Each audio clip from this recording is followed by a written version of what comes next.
इस रेंगखार कला के समस्त पेन पट्टाओं को मेरा सादर सादर सेवा जोहार, जय आदिवासी। और लिंगोवासी दादा हीरा सिंह मरकाम के चरणों को सादर सेवा जोहार, जय आदिवासी। और आज इस जिला स्तरीय विशाल कार्यक्रम वीर शहीद नारायण सिंह मरकाम जी का बलिदान दिवस 166वां बलिदान दिवस के अवसर पर आज हम इस जगह पर उपस्थित हुए हैं। और इस कार्यक्रम के मुख्य अतिथि, विशिष्ट अतिथि और दूर दराज से आए सभी सगा समाज के चरणों को मेरा सादर सादर सेवा जोहार, जय आदिवासी। और दीर्घा अवस्था में बैठे मेरे मातृशक्ति, पितृशक्ति, युवा साथी और युवतियां, उनके चरणों को भी मेरा सादर सादर सेवा जोहार, जय जोहार। साथियों, हम यहाँ पर वीर नारायण सिंह मरकाम का बलिदान दिवस मना रहे हैं, उसका एक शोक मना रहे हैं। और इतना बड़ा जिला स्तरीय कार्यक्रम होते हुए भी आज यहाँ उपस्थिति बहुत ही कम है। यह हमारे लिए बहुत ही दुख का विषय है।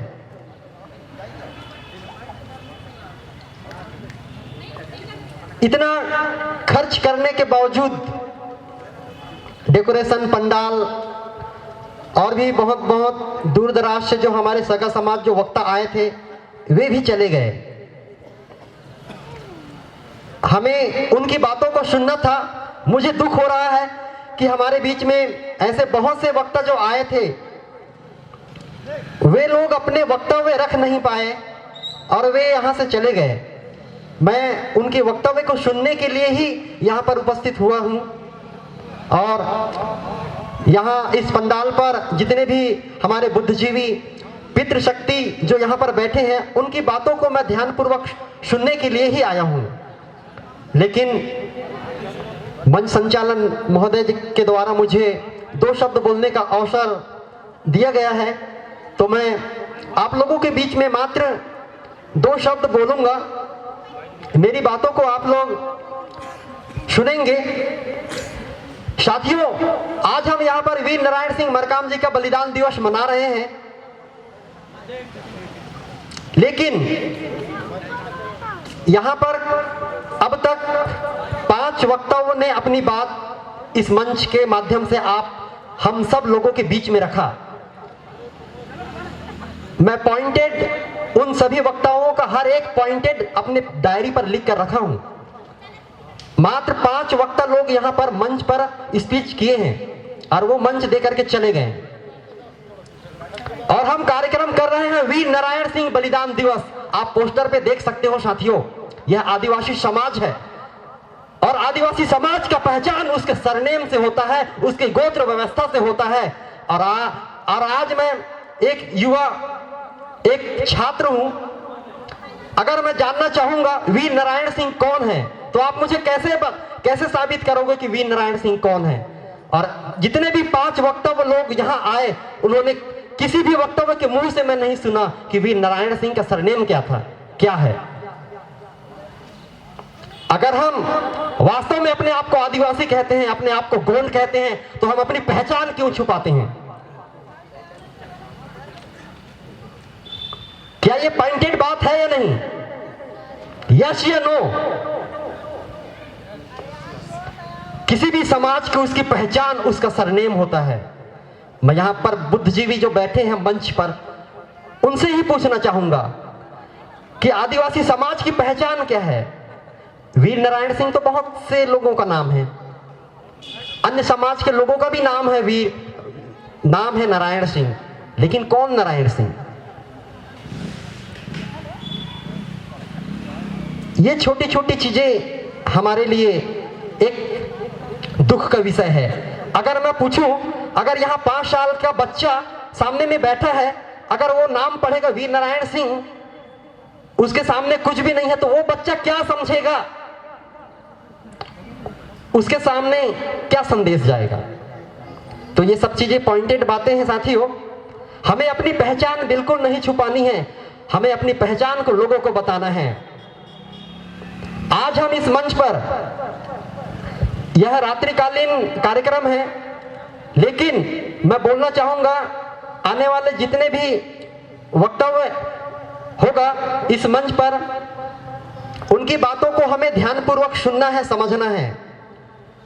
हम यहाँ पर वीर नारायण सिंह मरकाम जी का एक बलिदान दिवस, उसका एक शोक शहादत दिवस मना रहे हैं। उनकी जीवनी, उनके कार्यकाल, वो हमारे प्रेरणा स्रोत रहे हैं। उनके ही जैसे हमको आगे आकर के जो व्यवस्था यहाँ पर चल रहा है भारत में, उस व्यवस्था के खिलाफ हमें खड़े होकर के लड़ना होगा। तब जाकर के हमारा समाज बचेगा या जिंदा रहेगा। आजादी के 76 साल के बाद भी आज भी हमें आजादी नहीं मिली है, और हम स्वतंत्रता दिवस की बात करते हैं, गणतंत्र दिवस की बात करते हैं। भारत कभी गुलाम हुआ ही नहीं था और हम आजादी की बात करते हैं। 26 जनवरी 15 अगस्त में 52 सेकेंड का राष्ट्रगीत गा देना देशभक्ति नहीं होता, या सीना चौड़ा करके 52 सेकेंड के लिए खड़े हो जाना यह देशभक्ति नहीं है।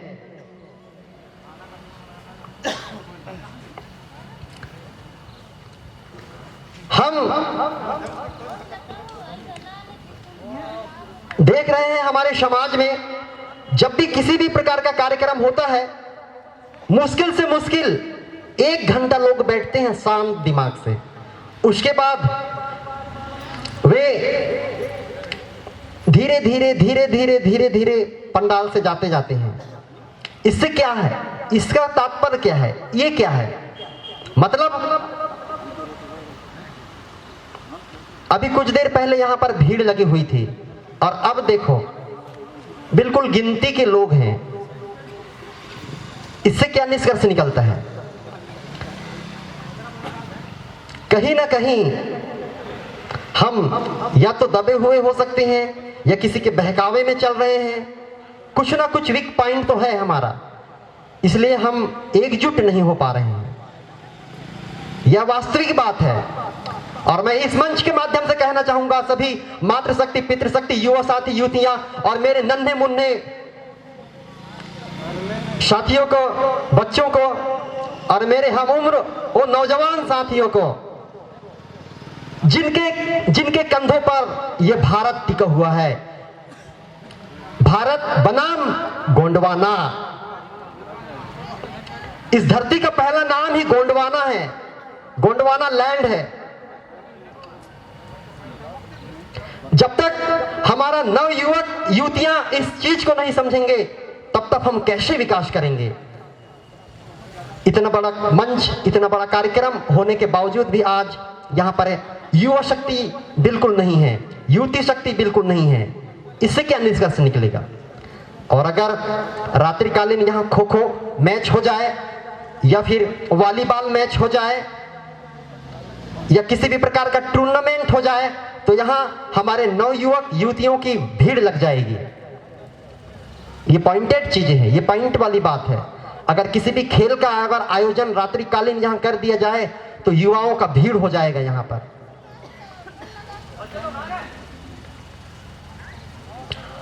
हम इतना बड़ा बड़ा कार्यक्रम करते जरूर हैं, लेकिन हम अपने बच्चों को नहीं लाते हैं। यह हमारे लिए दुख का विषय है।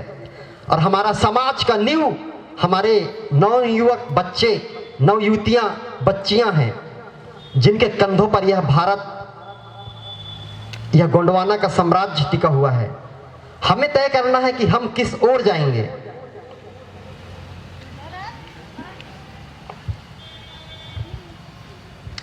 कहते हैं 15 अगस्त 1947 को भारत आजाद हो गया था। अरे कौन कहता है भारत आजाद हो गया है? कौन कौन कहता है भारत आजाद हो गया है? और आज भारत के मूल बीज होने के बावजूद भी आज मूल वंशों की क्या स्थिति है, इस भारत के मूल मालिकों की क्या स्थिति है? तो भारत आजाद कैसे हो गया?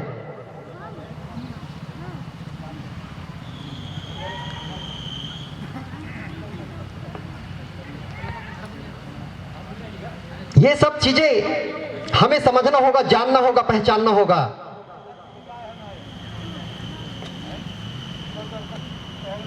आज मुझे बहुत दुख महसूस हो रहा है कि पहली दफा इस मंच के सामने लोगों की संख्या बहुत कम है। मुझे कम महसूस हो रही है पहली बार। इसके पहले जितने भी हम कार्यक्रम किए हैं, इस मंच के सामने भीड़ लग जाती थी। दिन से लेकर के रात्रिकालीन तक यहाँ पर लोग इधर से उधर नहीं होते थे, सब लोग एकजुट होकर के बैठते थे। लेकिन आज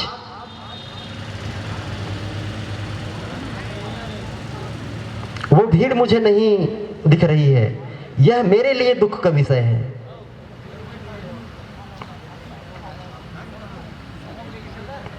साथियों, हमें अपने वीर महापुरुषों की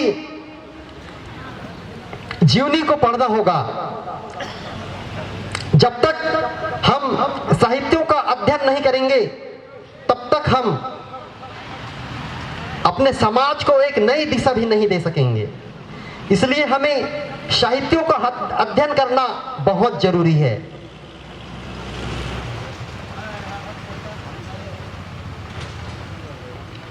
और आज हम पढ़ते नहीं हैं।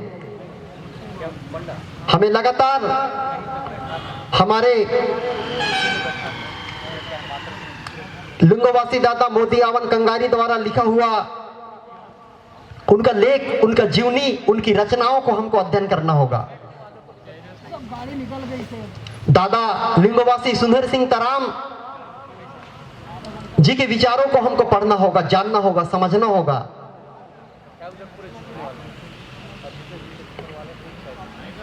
अभी इस मंच पर तीसरे नंबर के वक्तव्य में जो आए थे महोदय जी, उन्होंने बहुत अच्छी बातें कही। संविधान के अनुच्छेद 13(3) का, भारतीय संविधान के अनुच्छेद 13(3) का के बारे में, जिसमें आदिवासियों की रूढ़ी प्रथा को विधि का बल प्राप्त है। रूढ़ी प्रथा जो आदि अनादिकाल से चली आ रही व्यवस्था, जिसको विधि का बल प्राप्त है। इस बात को अगर हम समझ गए, इस रूढ़ी प्रथा बात को समझ गए, और इस रूढ़ी प्रथा को जो आज भारत के ऊंचे पद पर जो हैं, जो भारत को संचालित कर रहे हैं, उन सरकार को समझना होगा, जानना होगा कि आदिवासियों की रूढ़ी प्रथा 13(3) का क्या कह रहा है, और उसी को खत्म करने का षड्यंत्र सरकार के द्वारा किया जा रहा है।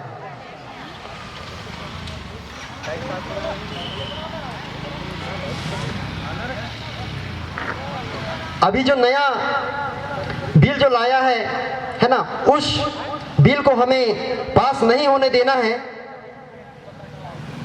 साथियों, उसके लिए हमको एकजुट होकर के लड़ाई लड़ना होगा, तब जाकर के हमारा 13(3) का आदिवासियों की जो रूढ़ी प्रथा को विधि का जो बल मिला है, उसको हम बचाने में कायम होंगे। नहीं तो हमारा यह व्यवस्था, हमारी यह संस्कृति को ये लोग नष्ट करने में लगे हुए हैं। और दूसरी चीज, बहुत अच्छी चीजें हैं। दूसरी चीज मैं यह कहना चाहूंगा कि हमको पहले तो ये तय करना होगा कि हम मूल निवासी हैं या मूलवासी हैं। ये दो शब्द हैं, इसमें जमीन आसमान का फर्क है। मूल निवासी और मूलवासी। पहले आदिवासी समाज को यह तय करना होगा कि आदिवासी समाज मूल निवासी है या मूलवासी है। और यहां नागरिकता की बात कर रही है सरकार। नागरिकता,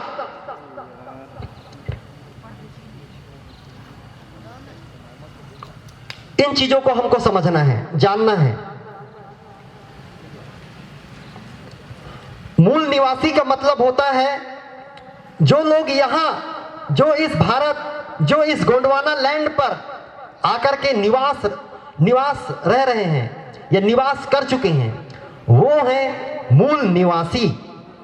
और मूलवासी मतलब इस गोंडवाना भूभाग का प्रथम आधुनिक होमोसेपियंस मानव, इस गोंडवाना का प्रथम आधुनिक मानव, होमोसेपियंस मानव जो है आदिवासी, प्रथम बीज।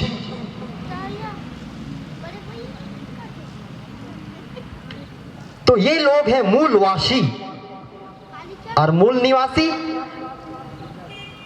जो लोग यहां आकर बस चुके हैं।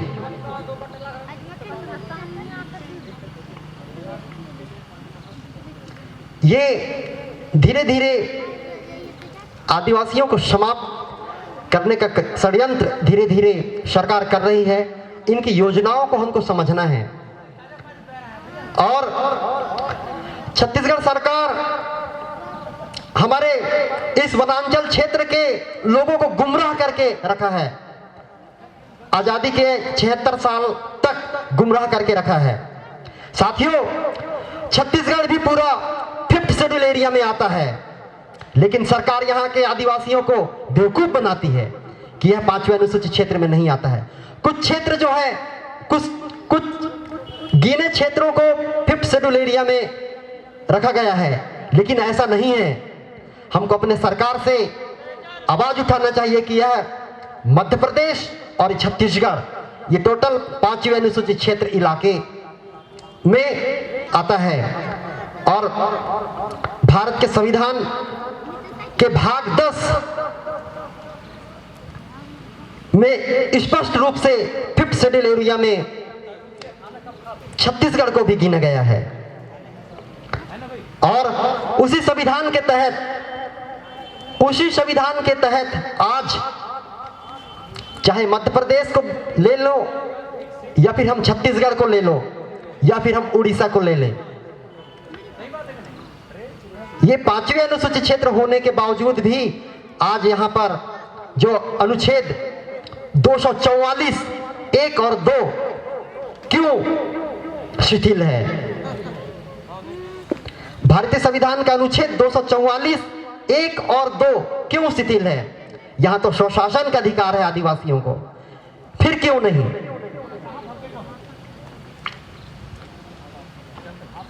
इस वनांचल क्षेत्र, रेंगाखार क्षेत्र में जितने भी सरकारी विभाग के जो कार्यालय हैं, उन सभी सरकारी विभाग के कार्यालयों में हमारे आदिवासी समाज का प्रतिनिधित्व, हमारे आदिवासी समाज का व्यक्ति होना चाहिए था, लेकिन क्यों नहीं है? एक आंगनबाड़ी कार्यकर्ता से लेकर कलेक्टर तक आदिवासी समाज को होना था, लेकिन आज तक क्यों नहीं है? क्या इसकी जानकारी आदिवासी समाज को नहीं था? या जो लोग प्रतिनिधित्व बने, जिन लोगों को हम विधायक बनाए, मंत्री बनाए, क्या उनको मालूम नहीं था कि यह आदिवासी बहुल इलाका होने के बावजूद भारत में संविधान, या भारत जो है संविधान से संचालित होता है, और उस संविधान के अनुच्छेदों में जो हक और अधिकार यहाँ के मूलवासी और मूल निवासियों को जो दिया गया है, उसके तहत क्रियान्वयन आज तक हुआ नहीं हुआ।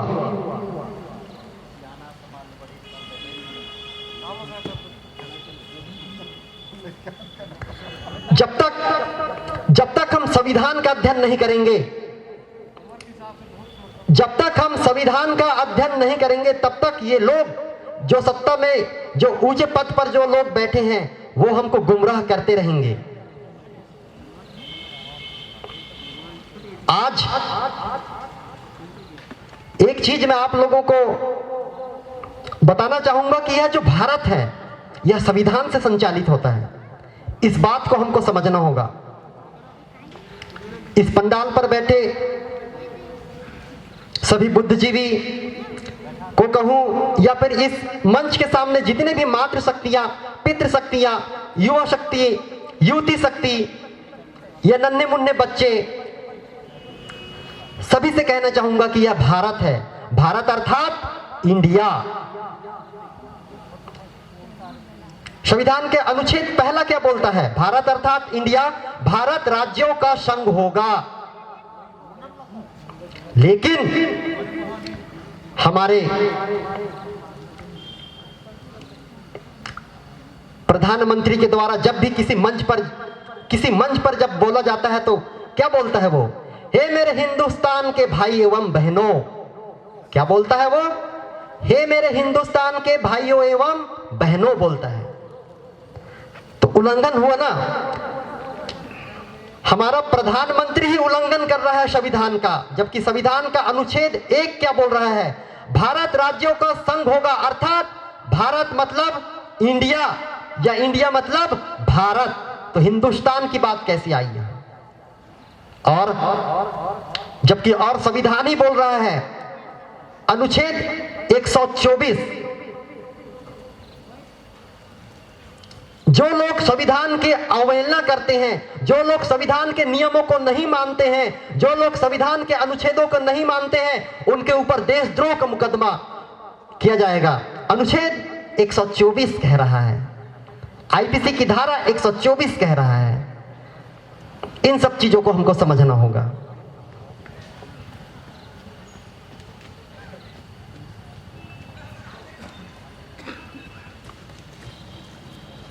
साथियों, इसलिए हमको संविधान का अध्ययन करना बहुत जरूरी है। यह भारत है, भारत अर्थात इंडिया, और यह हिंदुस्तान नहीं है और ना ही कभी बनेगा।